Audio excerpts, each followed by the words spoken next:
Welcome to Climbing Clouds. I have a different perspective today for this reading, and I don't know what we're going to get, what kind of reading this is, so I'll be equally surprised as you. Let's get right into a drawing. Thank you for liking and subscribing, and thank you for climbing clouds with me today.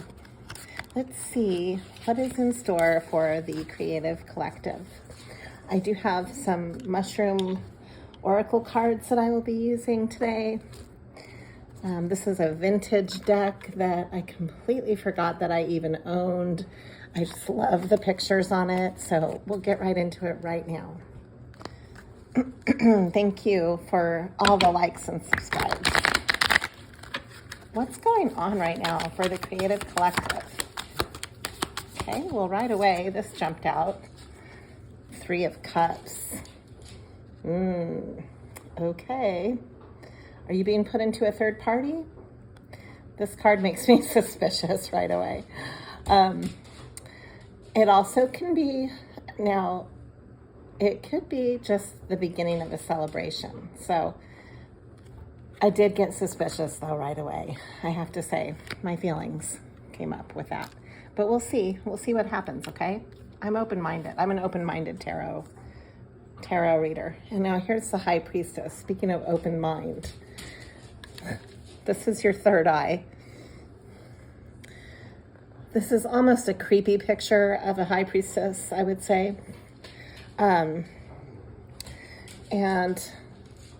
sometimes you're going to get information about elements in your life that are going to be disturbing, you know, like you're just going to get flashes of insight, and then you have to test it to what's being shown to you and weigh it against evidence, and it can be a process, but I'm telling you that your intuition is there for a reason, and sometimes it's there to completely save your life, okay? That's why we have intuition. It's a survival mechanism in the brain. And we're taught to actually, ironically, to suppress it. Our society almost belittles it or kind of overlooks it in a way. It undermines it for sure. So, you know, we all have this innate ability, though, to really get fast information, and tapping into this is really important for you right now. This is why this is coming up. We've got the King of Coins. This might have to do about somebody who is the King of Pentacles, or in this embodiment, this energy. Remember, there's no time or gender in tarot. It's just symbolic information that we're tapping into, okay? So right now we have the King of Coins with the Queen of Swords. Okay, I'm definitely sensing that there's some kind of a defensive energy here. And then we have the Queen of Cups, the most loving queen of the deck. So we have 3 different, completely different energies here. And I'm going to look into why. I don't just throw this at you without looking further into it. But we have the Queen of Cups, who is the most heart-centered, I would say, of the 3. And then we have, so, you know, the Queen of Cups is very comfortable with emotional connection. The Queen of Swords is the opposite of the Queen of Cups. The Queen of Swords is all about strategy, all about being kind of one-upping anybody. There's a lot of truth as well that has to be there. It's very overly truthful. It can be, tactless. Queen of Cups can be very cold, but it can also embody a strength of honesty, right? So very sobering, the Queen of Cups, the Swords. Whereas the Queen of Cups is very intuitive. That's the strength of the Queen of Cups. They all have strengths and weaknesses, each one. So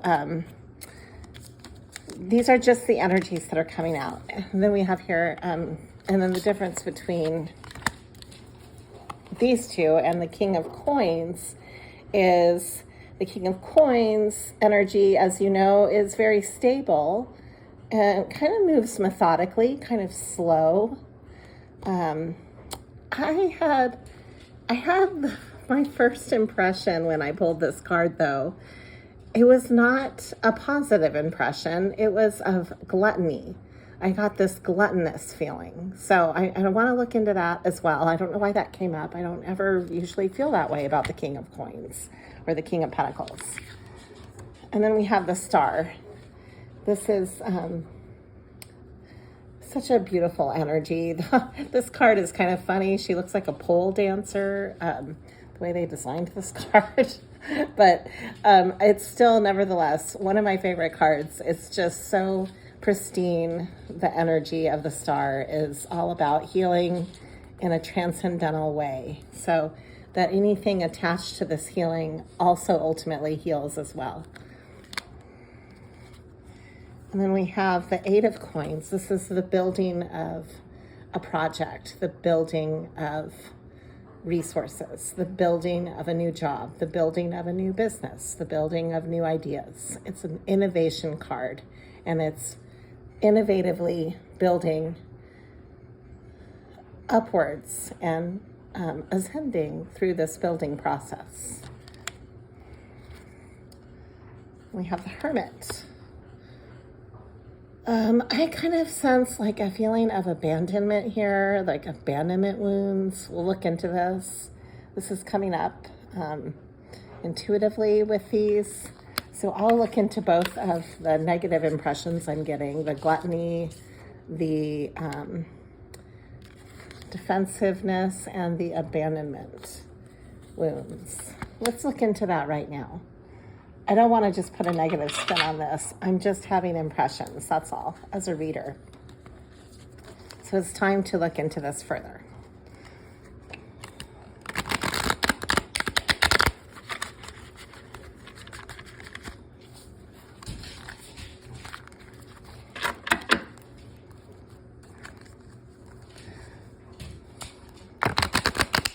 I'm not asking a direct question. I kind of want to look into all three cards all at once. That's why. Wow. Okay, so this has to do with the Wheel of Fortune. It has to do with some type of fortuitous opportunity.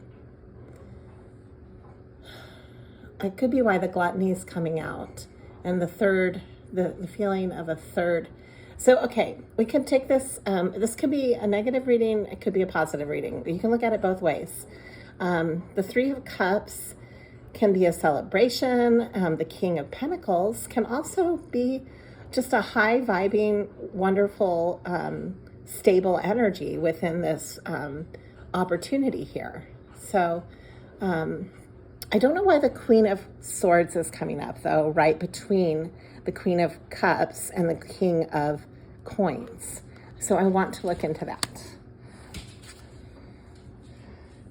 And the Spirit of Swords. This is a protector spirit.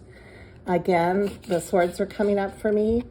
So there's a feeling of protection, wanting to protect yourself. So maybe that just needs to be said here is in celebrating and connecting with others, maybe you're coming up with and I don't know which side you're resonating with. I don't know if you're more in the Queen of Swords mode or the Queen of Cups mode or the King of Coins. And they each have positive and negative connotations with both. They can go positively or negatively. But for some reason, this spirit of truth is coming up, and that needs to be looked at, okay? So that's what we're going to look into right now. What is the heart of the matter? What is the underlying truth? Why are these three energies coming up together? Because there's the Three of Cups and the three different energies. So that's also interesting.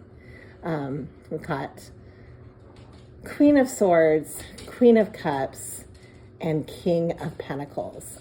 And I see those as embodying these 3 cups because that's how the reading is playing out.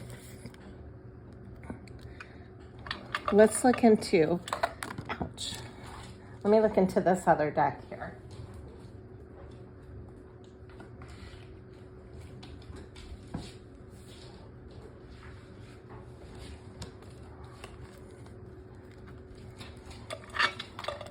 Okay.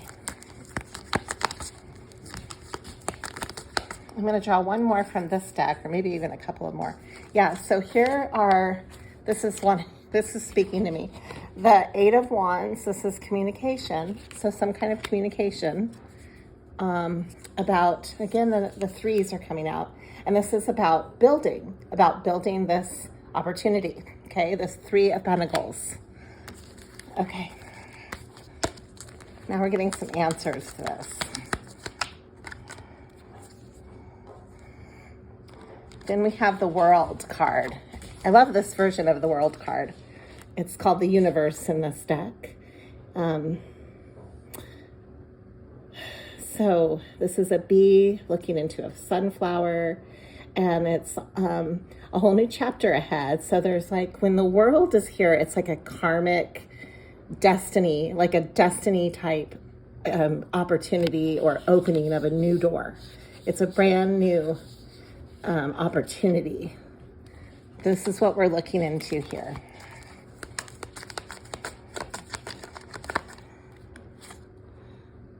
Okay, and then also I'm seeing, I drew this card, the 10 of Cups is here. Wow.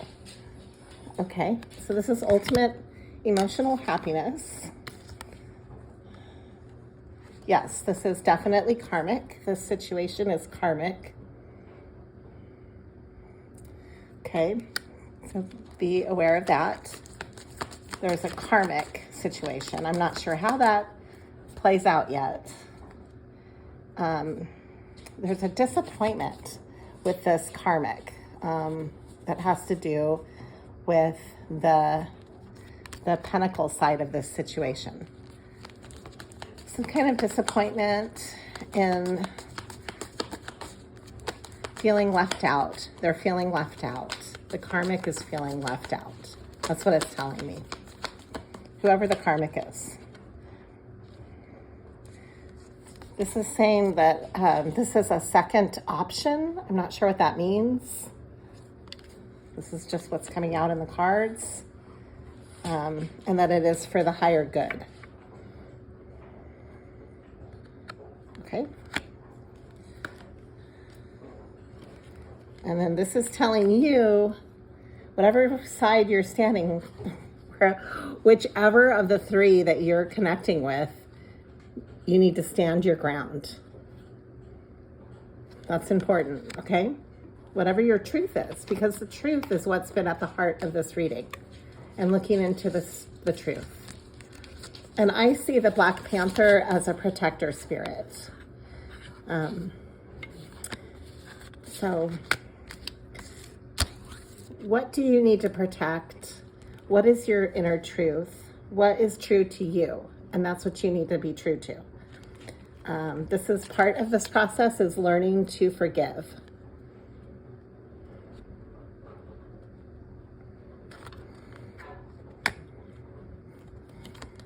And then we have, you still miss me.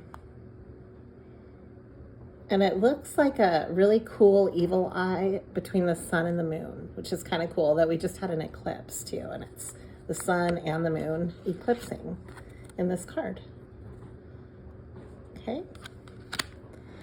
And then what else wants to come out? Allow for time and space. That's always important. Okay, this card always reminds me of trees, fossils, and it really reminds me of being under the water and just being around, the underwater environment. Has an emotional, and then here's also another watery card.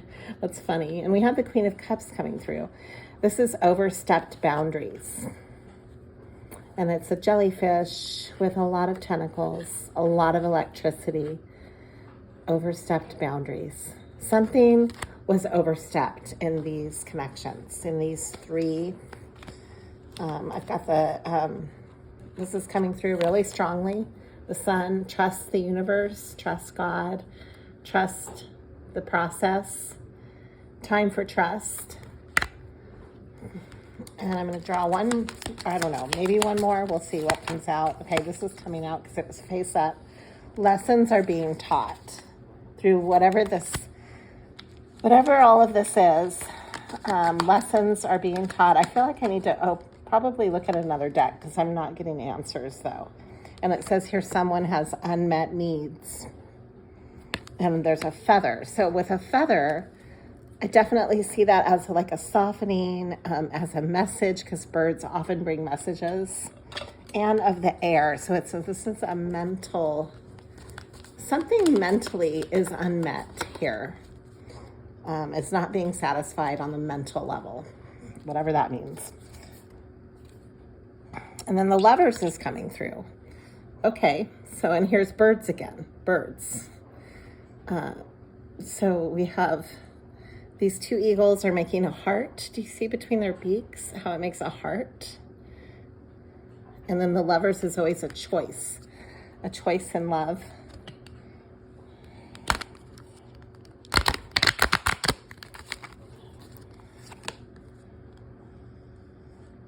When I lean toward love, I am led.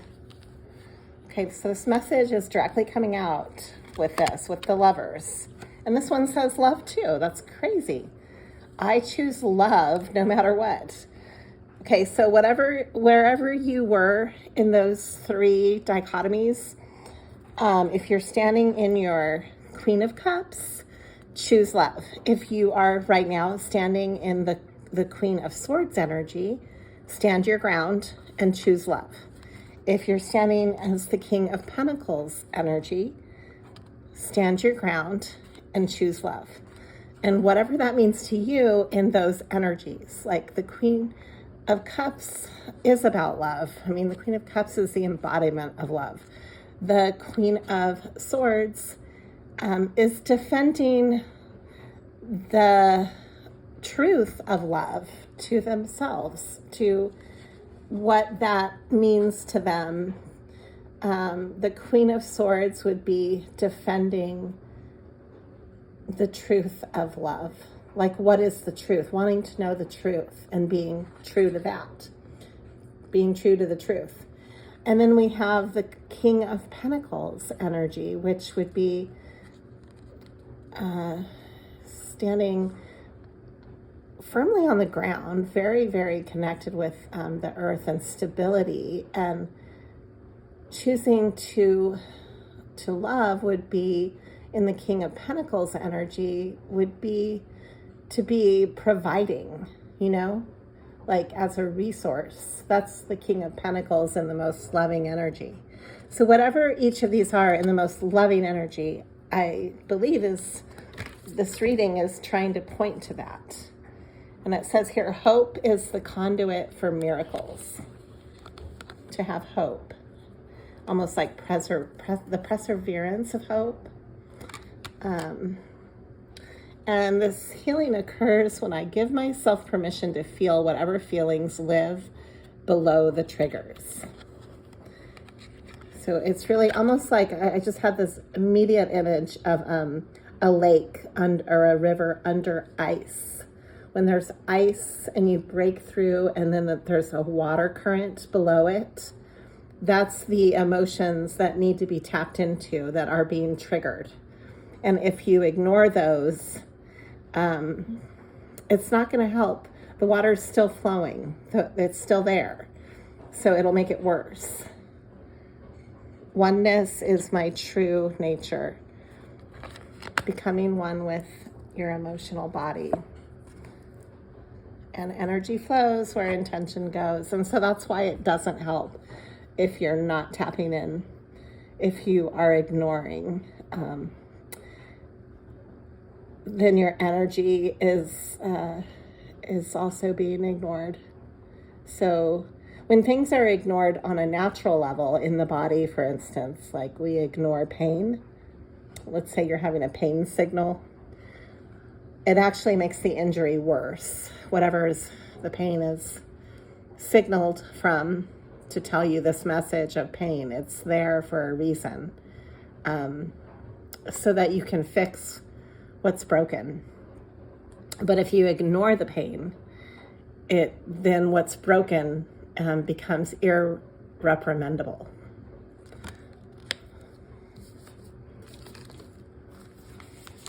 Okay, so let's draw some mushroom cards. I'm sure this was a really confusing reading because I'm kind of still perplexed by it as well.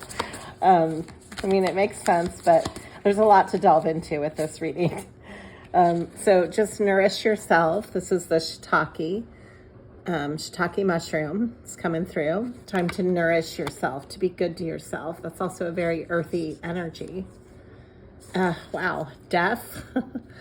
So death, something major, transitional, and strength, and having the strength.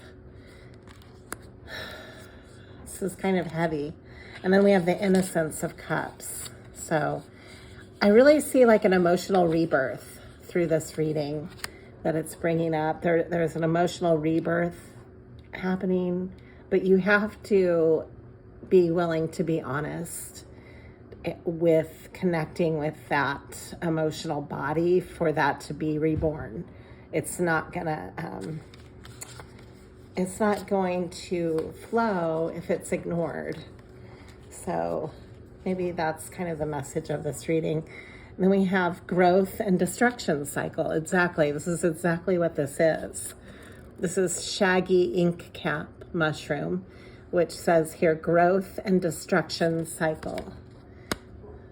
Sometimes in nature, when things are falling away, such as the leaves from a tree and creating like a mulch, then feeds and nourishes the earth for the growth that happens after that.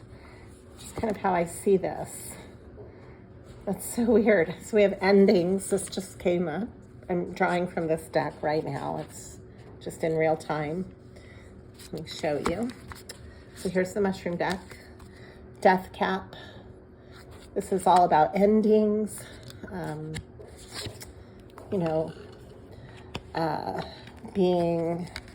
Honoring the endings. And then this is community. Violet coral. And that's what that one card was reminding me of, was of the leaves that look like coral to me. And then we have turkey tail, a block, and blue pink gill, which is all about the rarity, something that's so rare. Oops. Pink or blue pink gill, speaking to things that are rare and the beauty of rarity and your shine, the ghost mushroom. Okay, so I think what this is saying is, and then we have true colors coming out. Yeah, so not ignoring your own inner shine, your own inner rarity, your own rare truth, your own rare strengths, all of that. It's time to honor those and acknowledge, honoring and acknowledge.